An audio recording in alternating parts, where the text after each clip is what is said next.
Bonjour et bienvenue dans cette nouvelle vidéo. Tout d'abord, je vous invite à vous abonner si ce n'est pas déjà fait, afin que vous puissiez recevoir les notifications concernant mes nouvelles vidéos à venir. Aujourd'hui, dans cette nouvelle vidéo, nous allons aborder ce que c'est qu'un bilan prévisionnel. Le bilan prévisionnel constitue l'un des tableaux faisant partie du prévisionnel financier. Ce document récapitule tout ce que l'entreprise possède, c'est-à-dire ses actifs, et tout ce qu'elle doit, c'est-à-dire son passif. Les actifs constituent par exemple les immobilisations, c'est-à-dire les biens durables, les créances clients et les comptes bancaires.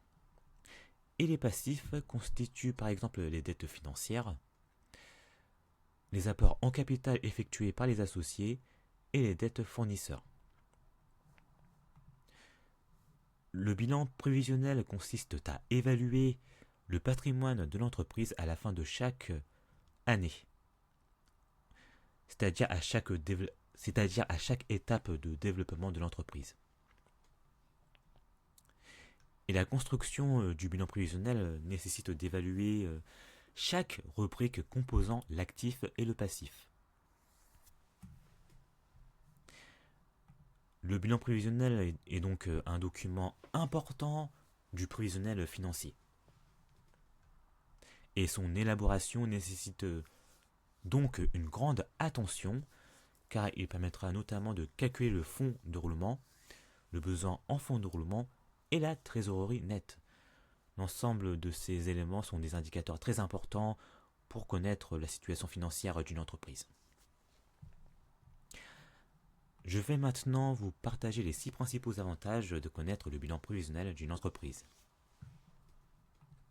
Premier avantage, le bilan prévisionnel permet d'identifier les écarts entre les ressources disponibles et les investissements nécessaires.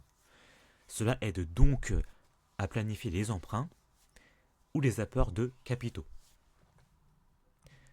Deuxième avantage du bilan prévisionnel, c'est qu'il offre une vision claire de l'équilibre futur entre les actifs, c'est-à-dire les emplois, et les passifs, c'est-à-dire les ressources. Et ce document met aussi en évidence les indicateurs clés comme la solvabilité ou l'endettement. Troisième avantage, c'est que le bilan prévisionnel, c'est grâce à la projection justement que permet le bilan prévisionnel de la situation financière. Ce bilan prévisionnel permet de guider les choix d'investissement ou de réduction des coûts pour maintenir ou améliorer la solidité financière de l'entreprise. Quatrième avantage, c'est que le bilan prévisionnel est un outil essentiel pour assurer les banquiers, les investisseurs et les autres partenaires financiers. En effet, ce document permet de montrer qu'une entreprise a une stratégie claire et un plan réaliste pour assurer sa pérennité.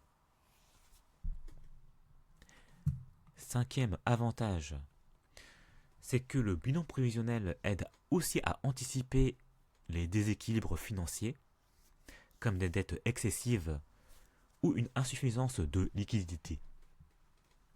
Il permet ainsi de prendre des mesures correctives avant que les choses ne deviennent problématiques. Sixième avantage du bilan prévisionnel, c'est que la comparaison régulière du bilan prévisionnel avec les bilans réels permet à l'entreprise de mesurer l'écart par rapport à ses objectifs. Et elle permet aussi d'ajuster ses stratégies en conséquence. Le bilan prévisionnel est donc un outil indispensable pour anticiper, structurer et sécuriser la santé financière de l'entreprise à moyen et long terme. Mais il comprend aussi quelques limites. Alors, quelles sont les limites du bilan prévisionnel ? La première limite du bilan prévisionnel, c'est que sa fiabilité dépend directement de la pertinence et de la précision des hypothèses retenues. Si celles-ci sont irréalistes ou inexactes, le bilan prévisionnel peut devenir un outil trompeur. Deuxième limite du bilan prévisionnel, c'est qu'il ne peut pas qui ne peut pas prendre en compte les aléas économiques, les évolutions du marché ou les événements imprévus, comme une crise sanitaire par exemple. Et ce document peut donc devenir obsolète en cas de changement rapide. Et troisième limite du bilan prévisionnel, c'est qu'il offre une photographie de la situation financière future à une date spécifique, mais il ne prend pas en compte les évolutions dynamiques possibles dans la gestion quotidienne de l'entreprise. C'est la fin de cette vidéo. Merci de l'avoir visionné jusqu'au bout. Si vous avez des questions, n'hésitez pas à me les poser dans les commentaires. Et si vous avez apprécié cette vidéo, n'hésitez pas à commenter, à partager ou à liker. Je vous dis à très bientôt.